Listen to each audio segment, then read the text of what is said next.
सांप धरती पर कहाँ से आए? इसका उत्तर उनके विकास यानी एवोल्यूशन के इतिहास में मिलता है। वैज्ञानिकों के अनुसार सांप सीधे किसी नए जीव के रूप में नहीं बने, बल्कि वे पुराने सरीसृपों से विकसित हुए हैं। करीब 15 से 17 करोड़ साल पहले धरती पर छिपकली जैसे सरीसृप रहते थे, जिनसे सांपों की उत्पत्ति मानी जाती है। इन पूर्वजों के शरीर में 4 पैर होते थे और वे जमीन पर चलने में सक्षम थे। समय के साथ कुछ सरीसृप ऐसे वातावरण में रहने लगे जहां रेंगना चलने से अधिक लाभकारी था। ऐसे वातावरण में घने जंगल, बीलों के अंदर की जगह और पानी के आसपास के क्षेत्र शामिल थे। इन परिस्थितियों में शरीर का लंबा और लचीला होना जीवित रहने के लिए फायदेमंद साबित हुआ। धीरे धीरे इन जीवों के पैर छोटे होने लगे क्योंकि उनका उपयोग कम होता गया। लाखों वर्षों में प्राकृतिक चयन यानी नेचुरल सिलेक्शन की प्रक्रिया के कारण पैर लगभग समाप्त हो गए।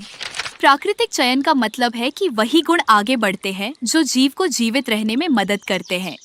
इस प्रक्रिया के चलते बिना पैरों वाले, लचीले और लंबे शरीर वाले जीव ज्यादा सफल हुए।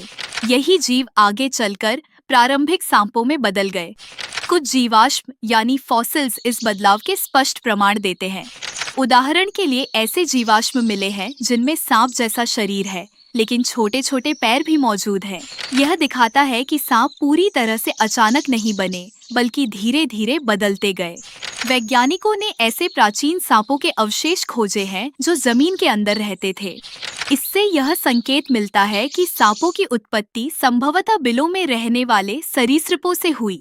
बिलों में रहने से लंबा और बिना पैरों वाला शरीर ज्यादा उपयोगी होता है, इसीलिए ऐसे शरीर वाले जीव अधिक समय तक जीवित रहे और आगे बढ़े। कुछ वैज्ञानिक यह भी मानते हैं कि कुछ सांप समुद्री सरीसृपों से भी विकसित हो सकते हैं, लेकिन अधिकांश प्रमाण जमीन पर रहने वाले पूर्वजों की ओर ही संकेत करते हैं।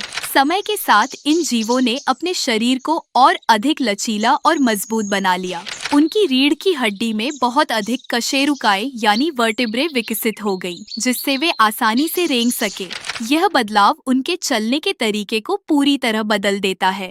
अब उन्हें पैरों की जरूरत नहीं रह जाती क्योंकि उनका पूरा शरीर ही गति का साधन बन जाता है।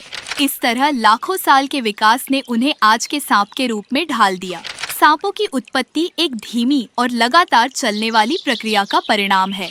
यह प्रक्रिया पर्यावरण के अनुसार शरीर में होने वाले बदलावों पर आधारित थी।